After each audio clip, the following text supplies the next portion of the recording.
अजीत, मुख्यमंत्री ने साफ तौर पर कहा था कि सेंटर की जो अनाउंसमेंट होगी, अब प्रधानमंत्री जो कहेंगे उसके बाद हम यूपी को लेकर फैसला लेंगे। अंदर खाने क्या सुगबुगाहट?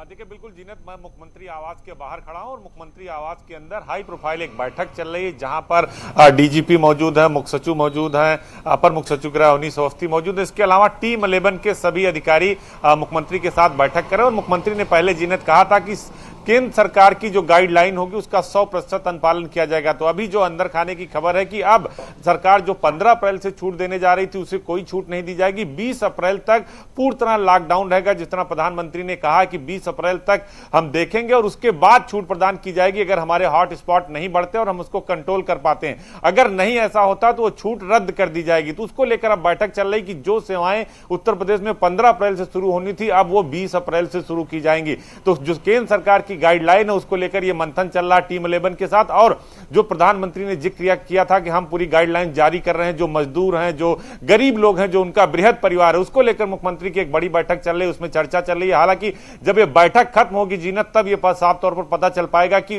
प्रधानमंत्री ने जो आदेश दिया है उस पर किन किन बिंदुओं पर किस तरह से चर्चा की गई। क्योंकि उत्तर प्रदेश के जो 43 जिले हैं, जो कोरोना पॉजिटिव मरीजों की संख्या, हॉट स्पॉट जो है उसको लेकर सरकार की ये बड़ी बैठक है। और कहीं ना कहीं 3 जोन में बांटने की तैयारी सरकार ने पहले भी की थी कि हम रेड, ग्रीन और येलो जोन बांटेंगे। जो कोरोना प्रभावित जिले नहीं होंगे उनमें पहले छूट दी जाएगी, जो प्रभावित जिले होंगे उसमें हॉट स्पॉट वाले जगहों को छोड़कर जो ऑनलाइन सुविधाएं थी, ऑनलाइन रजिस्ट्री थी, बहुत सारे जो उनको छूट देने की बात कही जा रही थी, उस पर यह बड़ी बैठक चल रही है। हालांकि जो मंत्रियों को कहा गया था कि वो अपना कामकाज करेंगे वो एज इट इज है। और सभी जो 11 मंत्रियों की भी एक टीम 11 मुख्यमंत्री ने बनाई है जीनत, उन्होंने अपनी रिपोर्ट कल देर रात सौंपी है। तो उसको भी लेकर टीम 11 से ये चर्चा चल रही थी। काफी महत्वपूर्ण बैठक है इस वक्त जीनत, क्योंकि प्रधानमंत्री के संबोधन के बाद ये बैठक मुख्यमंत्री आवास पर चल रही है। तो इस बैठक से क्या कुछ निकल कर आता है इस पर हमारी नजर रहेगी और हम दर्शकों को आगे बताएंगे। फिलहाल ये बड़ी बैठक और बड़ा मंथन इस वक्त खुद मुख्यमंत्री योगी आदित्यनाथ अपनी टीम 11 के साथ कर रहे हैं जीनत, और इसका इंतजार करना होगा थोड़ा सा। अजीत से हम अपडेट्स लेते रहेंगे नीलू, लेकिन बहुत महत्वपूर्ण अब यूपी के कॉन्टेक्स्ट में भी इस मीटिंग के बाद चीजें स्पष्ट होंगी।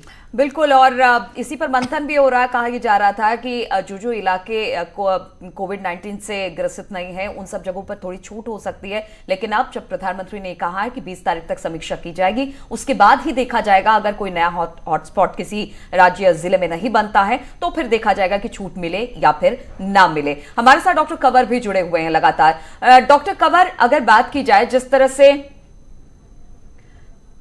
चलिए तो डॉक्टर कंवर के पास हम आप जाएंगे, लेकिन इस वक्त एक बड़ी खबर आ रही है, घरेलू और बाहरी सेवाएं भी रद्द कर दी गई है। 15 अप्रैल से 3 मई तक फ्लाइट कैंसिल है, घरेलू और बाहरी सेवाएं रद्द की गई है। भारतीय रेलवे ने भी 3 मई तक अब अपनी जितनी सेवाएं थी, जो गाड़ियां चलती थी, उनको रद्द कर दिया है। रेलवे ने सभी यात्री सेवाएं कैंसिल की है और सभी तरह की यात्राओं पर फिलहाल रोक लगा दी गई है। तो लॉकडाउन को देखते हुए चाहे वो हवाई यात्रा हो या फिर रेल यात्रा, सभी सुविधाएं बंद रहेंगी 3 मई तक। डॉक्टर कंवर के पास हम जा रहे थे। डॉक्टर कंवर, जिस तरह से हम बात कर रहे थे कि आज प्रधानमंत्री ने कहा कि हम तैयार हैं, अभी हालात हैं जिस तरह के, उससे हम बहुत आगे हैं। 1 लाख बेड की सुविधा की गई है, आइसोलेशन बनाया गया है, वेंटिलेटर हमने रखे हैं। यानी जिस तरह से आज 10,000 के आंकड़े को हम पार कर चुके हैं कोरोना पॉजिटिव मरीजों की, उस लिहाज से आप क्या देख रहे हैं? हम तैयार हैं?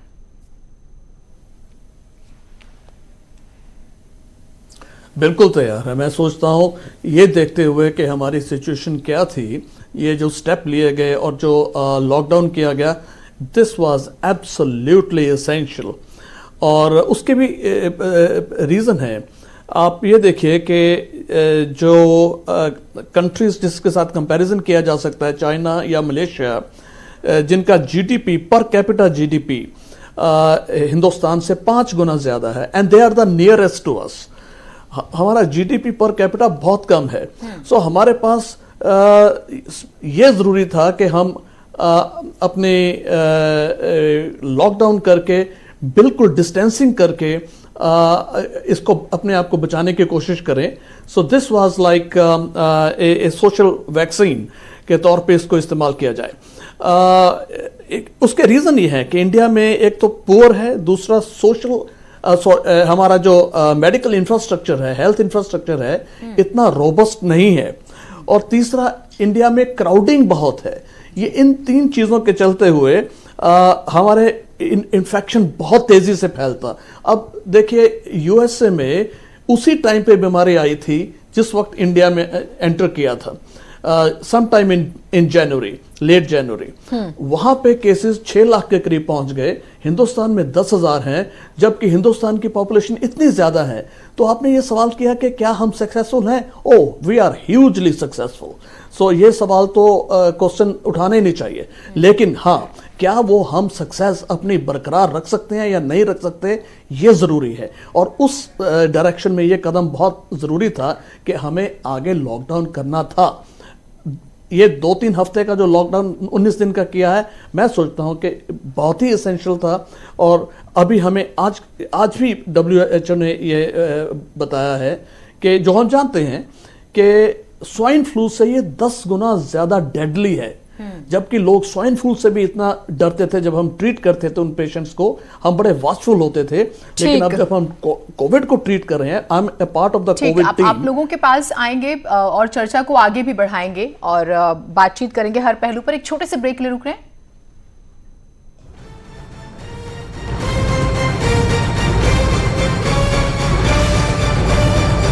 मैं उसे बताऊंगी नहीं। 16 channels, 15 languages, 26 states, 1,200 plus reporters, 66.9 crore viewers. India's largest news network, News 18 Network.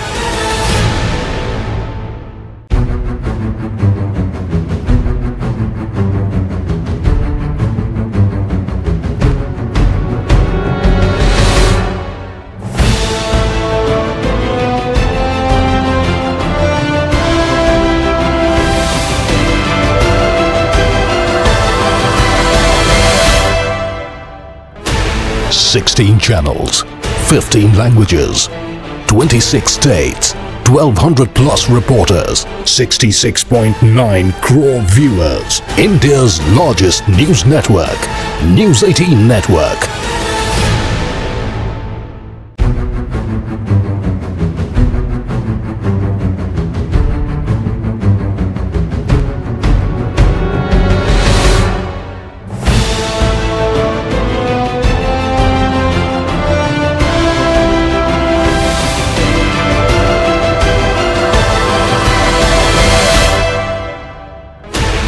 Sixteen channels, 15 languages, 26 states, 1,200 plus reporters, 66.9 crore viewers. India's largest news network, News 18 Network.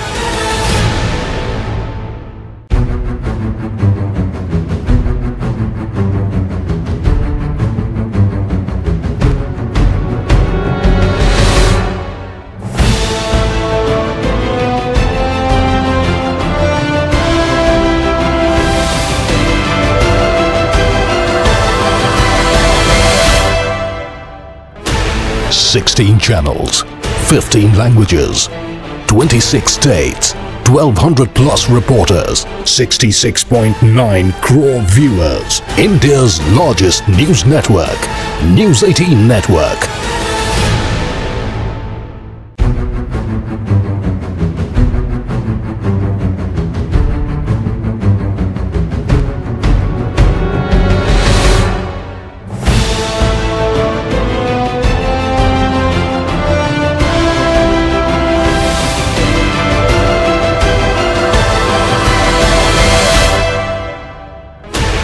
Sixteen channels, 15 languages, 26 states, 1,200 plus reporters, 66.9 crore viewers. India's largest news network, News 18 Network.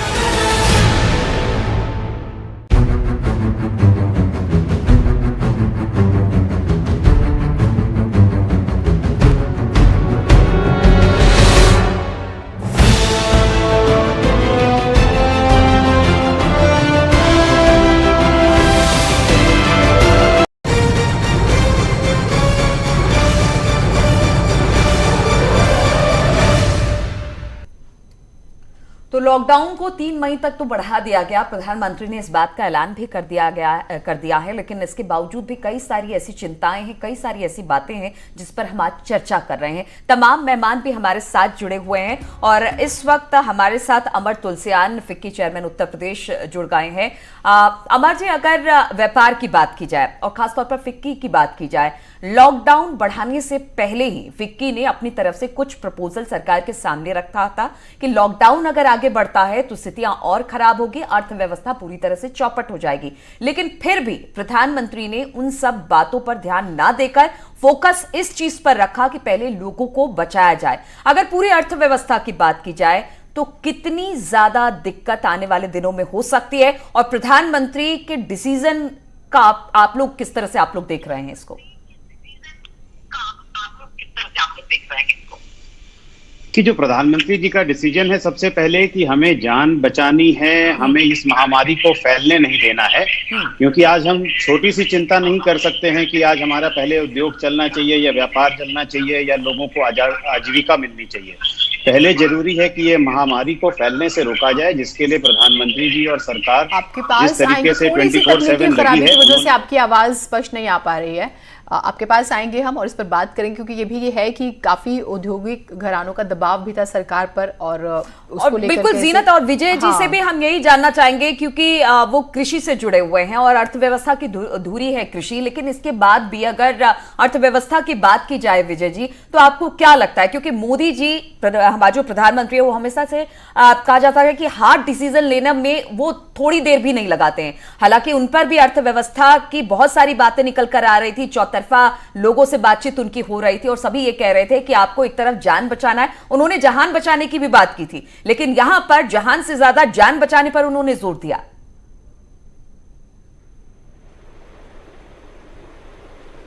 देखिए, बिल्कुल सही कहा और आपने एक बात note करी होगी, उन्होंने कहा 20 तारीख को मैं दोबारा आपके सामने एक प्लान रखूंगा और कल डिटेल्ड कुछ गाइडलाइन आएंगी। देखिए, पहले दिन से हम प्रधानमंत्री जी से कह रहे हैं और काफ़ी स्टेट गवर्नमेंट से मैं इस पर कार्रवाई शुरू भी की है कि आप पूरे देश का एक बायो सिक्योरिटी मैप बनाइए। आपको ये पता लग जाएगा कहाँ कहाँ इन्फेक्शन है और कहाँ कहाँ पे इन्फेक्शन नहीं है पिछले 10-15 दिन में या 2-3 हफ्ते में। जहाँ जहाँ पे इन्फेक्शन नहीं है उन एरियाज को आप सील कर दीजिए, बाहर से कंटेमिनेटेड एरिया से उस क्षेत्र में कोई नहीं आएगा और वहां पे नॉर्मल एक्टिविटी धीरे धीरे आप शुरू कर सकते हैं। तो करीब 50 से 60% देश धीरे धीरे नॉर्मल हो जाएगा।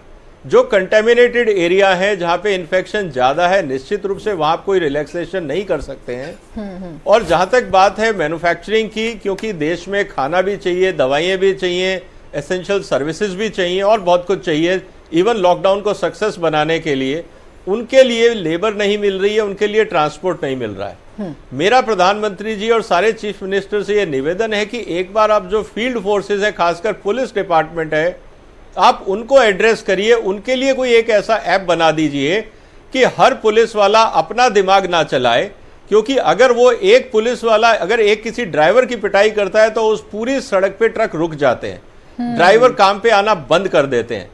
तो ये जो एक केयरलेसनेस है या जो एक मैं कहूं अज्ञानता के कारण जो पुलिस ये काम कर जाती है, इसका खामियाजा बहुत होता है। ये बहुत इंपॉर्टेंट आपने बात कही। आपके पास आते हैं सर और इस पर बात करें, क्योंकि पुलिस का आपने जिक्र किया, कुछ वीडियोस भी आए और एक मेंटल प्रेशर की भी बात हो रही है और कुछ एक की वजह से डिपार्टमेंट में सवाल भी उठ रहे हैं। एक बार हमारे सहयोगी सुनील जुड़ गए हैं, उनको एक बार शामिल कर लेते हैं। सुनील, अब क्योंकि हम पार्ट 2 में चले गए हैं लॉकडाउन, कितना तैयार है उत्तराखंड?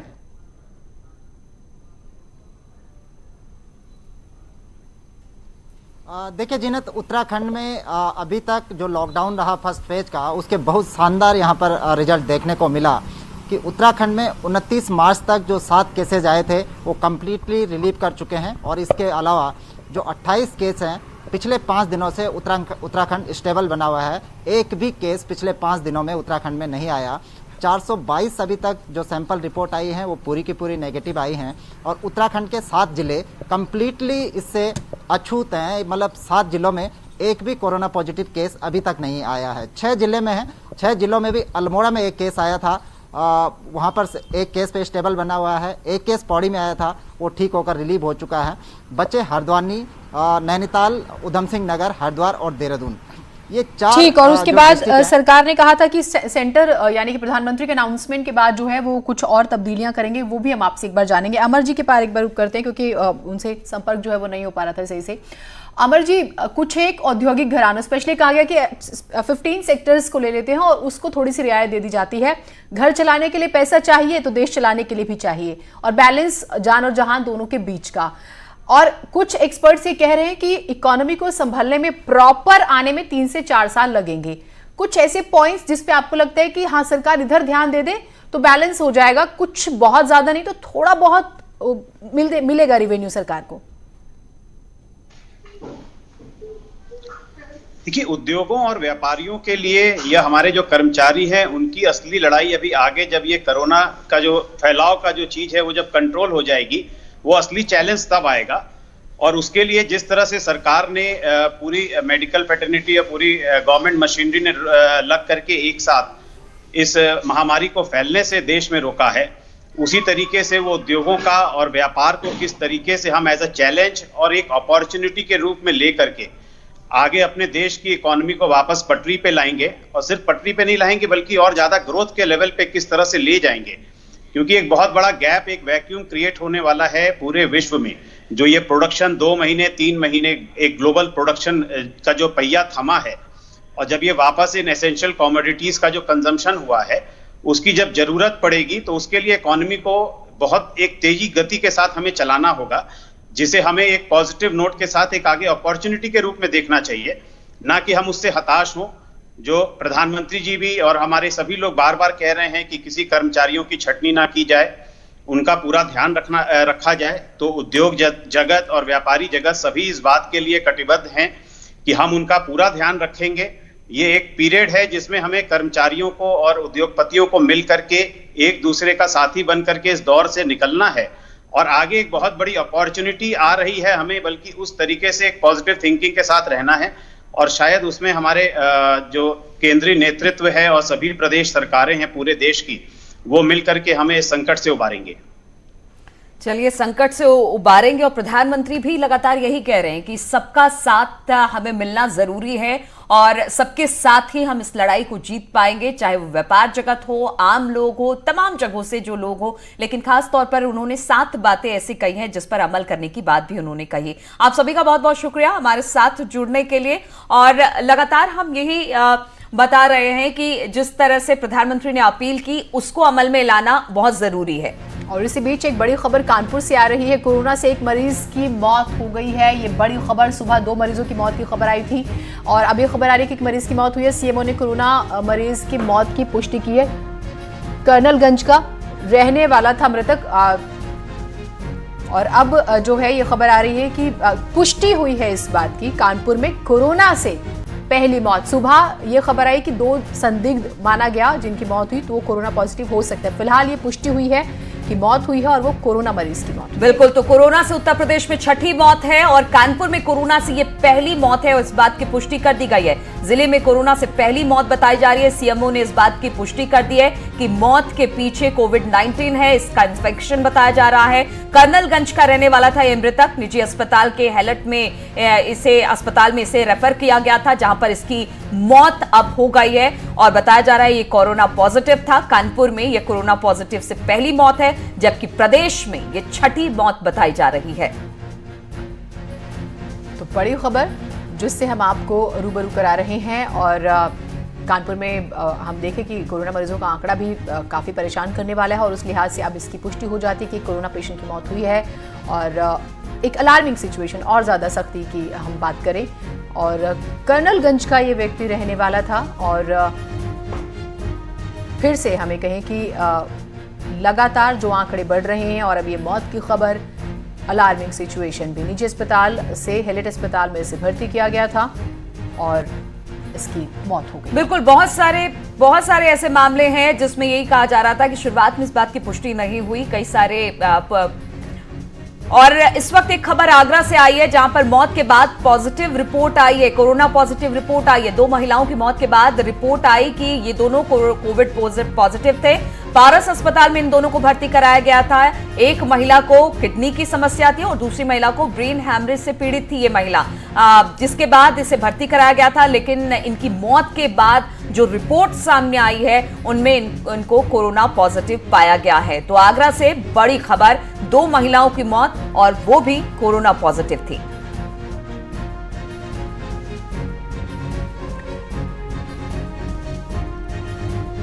और इस पर बातचीत करने के लिए अमित गंजू इस वक्त कानपुर से जुड़ गए, क्योंकि कानपुर में ये कोरोना पॉजिटिव से पहली मौत है। कहां क्या रहने वाला था ये शख्स अमित? देखिए, मैं आपको बताना चाहूंगा, कोरोना पॉजिटिव पहला केस जिसमें डेथ के बाद इसकी रिपोर्ट आई है कानपुर के कर्नलगंज का था, जो जमातियों के संपर्क में आया। उसके बाद प्रशासन ने उसको मेडिकल असिस्टेंस देने के लिए पहले निजी अस्पताल ले गए, उसके बाद वहां से इसे हेलट शिफ्ट कराया, जहां इसकी मौत हो गई। यानी कानपुर में पहली मौत हुई है जिसमें मौत के आंकड़े अभी तक कुछ भी नहीं थे। अभी तक सिर्फ 11 केसेस यहाँ थे और ये पहला केस है जो संदिग्ध था। कल तक, आज सुबह तक संदिग्ध था, लेकिन अब रिपोर्ट आने के बाद इस चीज की पुष्टि की है कि उसे कोरोना पॉजिटिव कराया गया था। क्योंकि कहा यह गया था कि पहले निजी अस्पताल में इसे भेजा गया, फिर वहां पर पता चला है कोरोना पॉजिटिव है, फिर इसे हेलट अस्पताल में भर्ती कराया गया। इस प्रोसेस में कितना वक्त लगा, कितने दिनों से भर्ती था ये अस्पताल में? देखिए, मैं आपको बताना चाहूंगा, कर्नलगंज का ये निवासी था जो पुलिस से और स्वास्थ्य महकमे टीम से बचा घूम रहा था। उसको जब लोगों ने एडवाइस की कि प्रशासन आपके लिए तैयार है, स्वास्थ्य सेवाएं आपको घर पे मिलेंगी, मुख्यमंत्री आपको का निर्देश है कि स्वास्थ्य सेवाएं घर तक मिले। उसके बाद क्षेत्रीय सभासद के और विधायक के संपर्क में आने के बाद पुलिस और प्रशासनिक अधिकारियों ने इसे कानपुर के एक निजी अस्पताल में 2 दिन पूर्व भर्ती कराया गया, जहां से उसकी हालत और बिगड़ी और उसके बाद कानपुर के हेलट लाया गया, जहां इसे कोविड वार्ड में रखा गया। कुछ घंटे के उपचार के बाद इसकी मौत हो गई, जिसकी पुष्टि यहाँ के सीएमओ अशोक कुमार शुक्ला ने की है। जी ठीक, बहुत हैरानी की बात यह है। और उसके बाद देखिए अमित, अब ये सवाल उठ जाता है क्योंकि यहाँ पर लापरवाही की गई है और जिस वजह से हमें कह सकते हैं, जैसे आप जानकारी भी दे रहे हैं, तो लापरवाही जानलेवा साबित हो सकती है। और ये घटना, ये एक मौत एग्जाम्पल है इसकी। और कानपुर में भी आंकड़े बहुत ऐसे नहीं कि हम नॉर्मल लें। और आगरा से भी हिमांशु जुड़ गए हैं, क्योंकि 2 महिलाओं की मौत भी कोरोना पॉजिटिव मरीज से की तरह से हुई है, क्योंकि वो पहले डेथ उनकी हो चुकी थी, बाद में रिपोर्ट आई तो पता चला वो कोरोना पॉजिटिव थी। हिमांशु, अगर इन दोनों महिलाओं की बात की जाए, ये कब अस्पताल में भर्ती कराई गई? क्योंकि कहा जा रहा है कि जब इनकी मौत हो गई और उसके बाद रिपोर्ट आई तब पता चला है कि ये दोनों महिला कोरोना पॉजिटिव थी। पारस हॉस्पिटल में भर्ती थी। पारस हॉस्पिटल में काफी संख्या में कोरोना मरीज पाए गए, 20 से ज्यादा इनकी संख्या है। तो एक महिला जो थी उसको किडनी की प्रॉब्लम थी और किडनी का इलाज चल रहा था उसका, लेकिन इस बीच उसको बुखार हुआ तो उसकी जांच कराई गई कोरोना, लेकिन इसी दौरान उसकी मौत हो जाती है। दूसरी महिला ब्रेन हैमरेज का शिकार थी और उसकी भी स्थिति गंभीर थी। तो दोनों चूंकि पूरे हॉस्पिटल में। हिमांशु, यहाँ पर एक बात बताइए, जब ये अस्पताल आई थी तब तो इनका इलाज बताया जा रहा है कि एक को ब्रेन हैमरेज थी, एक को किडनी की दिक्कत थी, तब तो बिल्कुल नॉर्मल तरीके से इनका इलाज हो रहा होगा और बहुत सारे लोग इनके संपर्क में भी आए होंगे। जी बिल्कुल, बहुत सारे लोग इनके संपर्क में आए और एक का ब्रेन हेमरेज का इलाज हो रहा था, एक का किडनी का इलाज हो रहा था, इसी तरह से और ढेर सारे मरीज थे। लेकिन जब हॉस्पिटल में एक महिला मरीज जिसको किडनी की प्रॉब्लम थी, वो मथुरा के हॉस्पिटल में गई और वहां उसकी जांच में कोरोना पॉजिटिव पाया गया। उसके बाद पारस हॉस्पिटल पूरी तरह सील करके सबकी जांच की गई। तो जब सबकी जांच की गई तो उसी में इन 2 महिलाओं को भी जो है पॉजिटिव पाया गया। हालांकि इनकी मौत हो चुकी थी, एक की मौत कल हुई है, एक की परसों हुई थी, लेकिन अब रिपोर्ट जब आई है तो दोनों को कोरोना पॉजिटिव पाया गया। तो इस तरह से अब आगरा में कोरोना पॉजिटिव मौतों की संख्या 3 हो गई है, चूंकि एक मौत पहले एसएन मेडिकल कॉलेज में हुई थी और 2 ये मौत हुई है। जी नीलू, चलिए, कुल मिलाकर कई जगहों पर आम लोगों की लापरवाही, थोड़ी भी तबीयत खराब होकर वो लापरवाही में ले रहे हैं और कई जगहों पर अस्पताल भी पूरी तरह से तैयार नहीं। और उस लिहाज से हम ये 2 मौतें जो हैं, 2 जगह की खबरें इस तरह का ही अंदेशा और इशारा कर रही हैं। तो कुल मिलाकर लोगों को, प्रशासन को, सबको ही एक साथ तैयार रहना होगा इस लड़ाई से जीतने के लिए। बिल्कुल, तो कहा जा सकता है ये वायरस ऐसा है जो कि शुरुआती लक्षण इसके दिखाई नहीं पड़ते हैं, लेकिन बाद में जब तक पता चलता है तब तक ये लक्षण दूसरों में भी आ जाते हैं। इसलिए लगातार यही कहा जा रहा है सावधानी बरतें। और अब तो लॉकडाउन का पीरियड 3 मई तक बढ़ा दिया गया है, तो कृपया कर घर पर रहे और तमाम नियमों का पालन भी करें। तो इसी के साथ इस बुलेटिन में फिलहाल इतना ही।